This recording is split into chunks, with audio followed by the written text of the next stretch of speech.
Una de las discusiones más graciosas del mundo de One Piece es preguntarle a cada persona cuándo se pone bueno One Piece. Yo, por ejemplo, digo que se pone bueno en el episodio 236, que es cuando Luffy y Usopp se pelean. Ahí se me hace que One Piece ya empieza a tener como mi interés, al menos, de ponerle mucho más atención y pensar que esta es una historia que me va a decir muchas cosas más de lo que yo pensaba. Y digamos que así hay muchas personas que dicen, no, One Piece se pone bueno hasta que llegan a Water 7. Otras personas que dicen One Piece se pone bueno en el arco de Nami. Otras personas dicen que One Piece se pone bueno cuando tú lo dropeas. Y cada uno tiene como su perspectiva de cuando One Piece empieza a tener estos matices de ser esta gran obra de ficción que todo el mundo te dice que es. Pero en la discusión contraria, y eso es algo que no se suele decir mucho porque no hay mucha discusión, como ya digo, de preguntarle a la gente cuándo creen que One Piece se vuelve malo o se pone o deja de ser tan bueno. Todas las personas o la mayoría de las personas del fandom de One Piece dicen que es después del time skip. Y yo puedo estar de acuerdo. Y creo que el time skip sí trajo muchas cosas buenas y muchas cosas malas a la serie. Pero en general hay como un sentimiento de que después de que pasaron estos 2 años, las cosas nunca volvieron a ser igual en el mundo de One Piece. Y hay muchos argumentos de que algunos personajes no volvieron a ser los mismos, especialmente se suele señalar a personajes como Zoro, Chopper y Frankie, que en las nuevas temporadas no han tenido como muchos arcos para que en el que uno sienta que han evolucionado como personajes o que tienen menos relevancia, incluso aún siendo miembros de la tripulación. Hay otros argumentos como que las escalas de poder se fueron muy de madres. Hay argumentos de que dice que los nuevos arcos solamente son copias de los anteriores. Como que hay muchos comentarios de por qué la gente no le suele gustar el post time skip. Pero yo creo que la mayoría de la gente no suele hablar de algo. Que el argumento más importante de por qué fans creen que One Piece se puso malo después del fin de la guerra de sucesión, que fue este arco. Y es un asunto de que One Piece después de ese arco se puso simplemente aburrido. ¿Y por qué creemos nosotros que One Piece se puso aburrido? ¿O por qué hay una percepción general de que One Piece se puso aburrido? Lo que yo podría decir que pasa la mayor parte de la gente es que One Piece empezó siendo esta serie de nunca acabar, en el que tú nunca creías que tú fueses a terminarlo o que fueses a llegar como a la barrera de los nuevos episodios. Y mucha gente se topa con que todo antes del time skip ya estaba hecho. O sea, cuando yo empecé One Piece, yo recuerdo que yo estaba llegando a ese arco de la guerra de sucesión. Estábamos, si mal no recuerdo, cuando yo me puse al día con One Piece, estaba pasando lo de Luffy llegando a la isla de las Amazonas. Hubo un tiempo para mí en el que creo que la mayoría de la gente que se puso al día de One Piece en los años 2010 para adelante, porque es cuando la mayoría de la gente empezó a consumir mucho más en masa el anime en forma ilegal en páginas.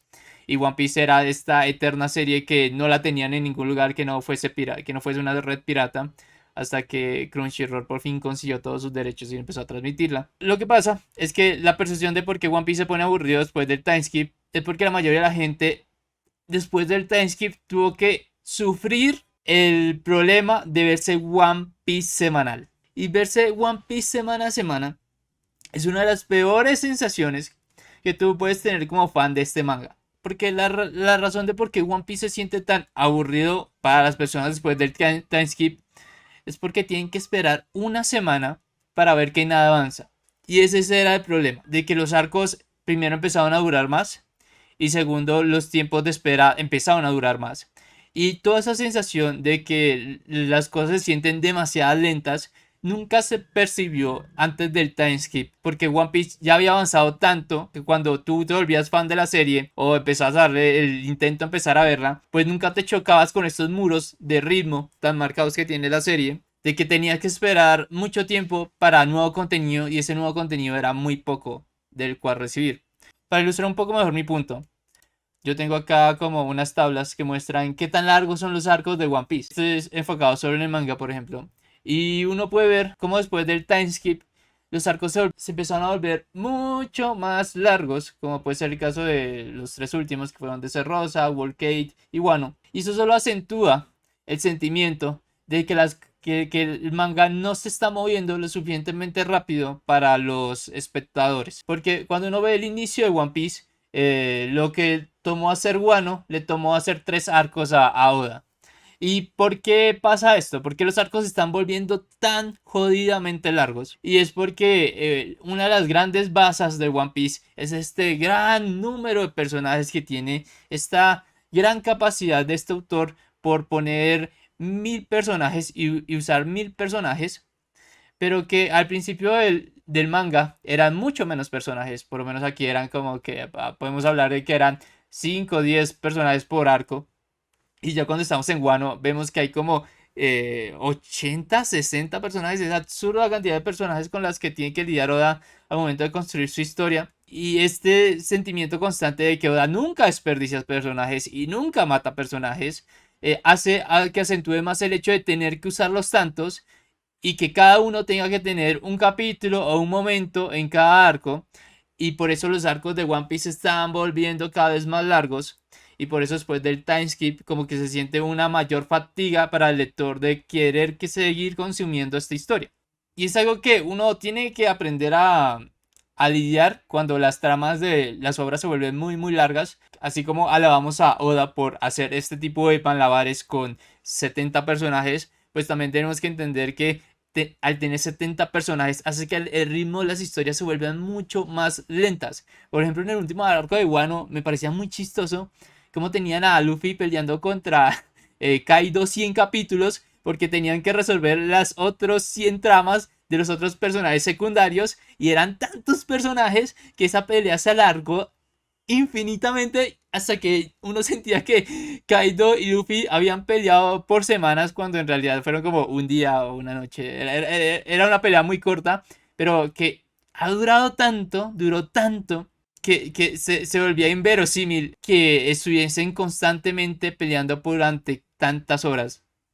Como le pasó también a Freezer y a Goku y con sus famosos 3 minutos, 5 minutos que duraron como 20 capítulos. Y tengo, por ejemplo, esta otra tabla que muestra que como la comparación de los qué tan largos son los arcos de One Piece. Y uno puede ver que los 3 últimos arcos son los más largos, como aquí nadie se va a sorprender. Y luego está el sentimiento de que los arcos antes de Timeskip pues no eran tan largos, eran siempre menos de 60 capítulos y que como que había mucho más dinamismo en la historia y como que sentía un sentimiento de avance más fuerte antes del Timeskip. Y aquí ustedes me dirán, pues de post Timeskip solo son 3 arcos, ¿de qué me estás hablando? Como que la mayoría de los arcos largos de One Piece fueron antes del timeskip y yo les podría dar la razón, pero tenemos que entender 2 puntos claves. Primero, es que One Piece, el manga contra el anime, ha hecho que se enfatice mucho más ese sentimiento de alarga las cosas.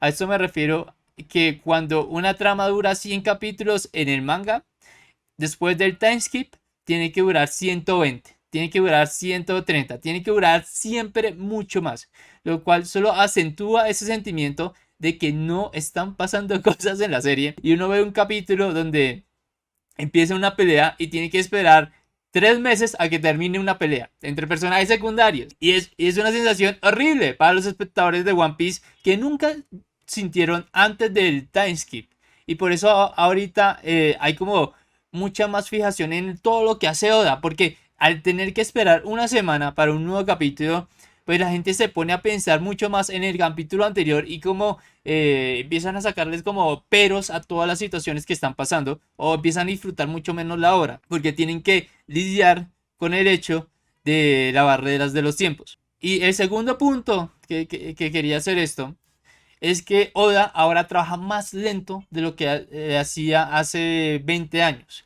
Porque sí, el arco de los Isla Gyojin, por ejemplo, duró 56 capítulos. Y el arco de Thriller Bark también duró como cerca de 50 capítulos. Son como casi la misma duración.